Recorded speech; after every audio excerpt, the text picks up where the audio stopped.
Assalamualaikum warahmatullahi wabarakatuh. Selamat datang di Otomatisasi Tata Kelola Keuangan. Hari ini kita akan membahas konsep dasar administrasi keuangan. Pengertian administrasi keuangan. Administrasi keuangan merupakan kebijakan mengenai pengadaan dan penggunaan keuangan, meliputi administrasi keuangan negara dan administrasi keuangan daerah.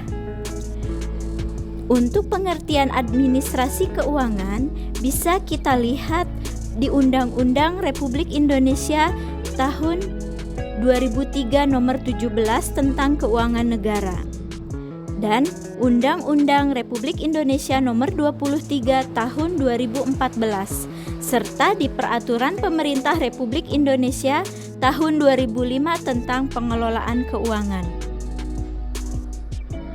Administrasi keuangan.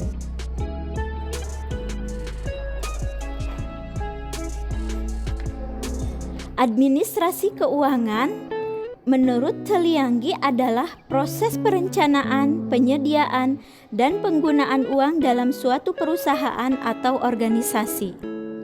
Administrasi keuangan dalam arti sempit adalah semua aktivitas yang berhubungan dengan pencatatan, pemasukan, dan pengeluaran untuk pembiayaan berbagai kegiatan organisasi. Administrasi keuangan dalam arti luas adalah suatu kebijakan mengenai pengadaan dan penggunaan keuangan organisasi untuk mewujudkan kegiatan organisasi tersebut berupa pengelolaan keuangan yang meliputi perencanaan, peraturan, pertanggungjawaban, dan pengawasan keuangan. Fungsi administrasi keuangan. Fungsi administrasi keuangan yang pertama adalah fungsi investasi, yaitu aktivitas pengelolaan dana ke dalam aset yang dipakai untuk mencapai tujuan organisasi. Investasi dapat berupa investasi jangka pendek dan investasi jangka panjang.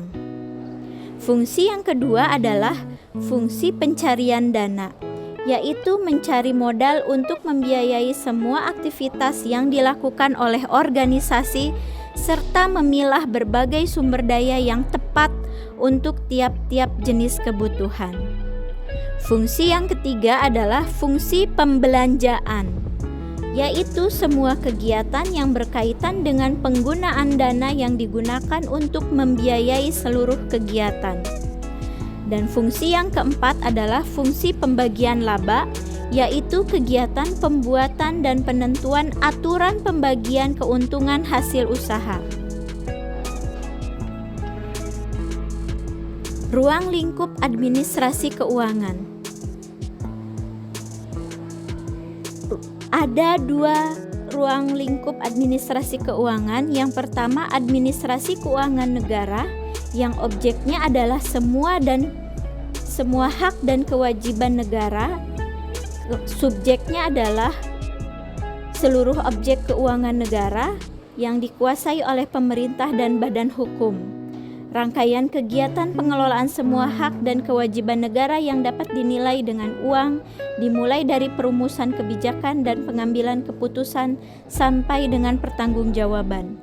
Tujuan administrasi keuangan negara yaitu tentang kebijakan, kegiatan, dan hubungan hukum yang berkaitan dengan pemilikan dan atau penguasaan objek keuangan negara tersebut. Dan yang kedua, administrasi keuangan daerah yang diatur dalam Peraturan Pemerintah Republik Indonesia nomor 58 tahun 2005. Disebutkan bahwa keuangan daerah adalah semua hak dan kewajiban daerah dalam rangka penyelenggaraan pemerintah daerah yang dapat dinilai dengan uang, termasuk di dalamnya segala bentuk kekayaan yang berhubungan dengan hak dan kewajiban daerah. Pengelolaan keuangan negara.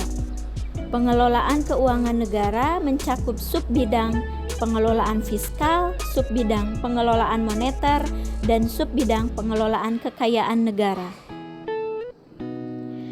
Pengelolaan fiskal yaitu segala kegiatan yang mencakup penerimaan dan pengeluaran uang yang dilakukan oleh pemerintah. Tujuan kebijakan fiskal mencakup alokasi sumber dana keuangan, distribusi, dan stabilitas ekonomi, mempertahankan laju pertumbuhan ekonomi, membuka lapangan kerja, dan menjaga kestabilan harga-harga umum. Subbidang pengelolaan moneter yaitu kebijakan yang dilakukan oleh pemerintah di bidang keuangan yang berkenaan dengan jumlah uang yang beredar dalam masyarakat, ketetapan mengenai cadangan wajib pajak, tingkat diskonto, kebijakan pengendalian kredit, dan kebijakan pasar terbuka, serta termasuk kurs valuta asing. Subbidang pengelolaan kekayaan negara dipisahkan yaitu komponen keuangan negara yang pengelolaannya diserahkan kepada perusahaan yang seluruh atau sebagian modal atau sahamnya dimiliki oleh negara berupa BUMN atau badan usaha milik negara dan BUMD atau badan usaha milik daerah. Tujuan pengelolaan negara. Yang pertama, mempengaruhi pertumbuhan ekonomi. Melalui pendapatan dan belanja negara, keuangan negara dapat mempengaruhi bekerjanya mekanisme harga. Pungutan pajak kepada masyarakat akan meningkatkan penerimaan negara, meskipun di sisi lain akan mengurangi daya beli masyarakat. Yang kedua, menjaga stabilitas ekonomi. APBN juga dapat digunakan sebagai alat untuk mengatasi inflasi dan deflasi, serta memelihara stabilisasi perekonomian dengan cara melakukan defisit APBN atau surplus APBN. Yang ketiga, merealokasi sumber ekonomi. Merealokasi sumber ekonomi dilakukan dengan memanfaatkan sumber daya ekonomi yang terbatas secara optimal. Dan yang keempat, mendorong retribusi pendapatan. Melalui kebijakan fiskal dalam APBN, pemerintah dapat mendorong terjadinya retribusi pendapatan agar tidak terjadi kesenjangan antara golongan masyarakat kaya dan miskin. Asas umum pengelolaan negara. Asas umum yang pertama adalah akuntabilitas yang berorientasi pada hasil. Artinya, setiap kegiatan dan hasil dari kegiatan pengelolaan keuangan negara harus dapat dipertanggungjawabkan kepada masyarakat atau rakyat sebagai pemegang kedaulatan tertinggi negara. Asas yang kedua, profesionalitas, yaitu mengutamakan keahlian dan kompetensi yang berlandaskan kode etik dan ketentuan perundang-undangan. Yang ketiga, proporsionalitas, yaitu mengutamakan keseimbangan antara hak dan kewajiban penyelenggaraan negara. Dan yang keempat, keterbukaan, asas yang membuka diri terhadap hak masyarakat untuk memperoleh informasi yang benar, jujur, dan tidak diskriminatif. Yang kelima yaitu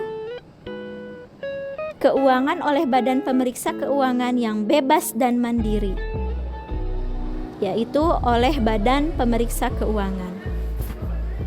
Untuk hari ini, terima kasih dan sampai jumpa. Wassalamualaikum warahmatullahi wabarakatuh.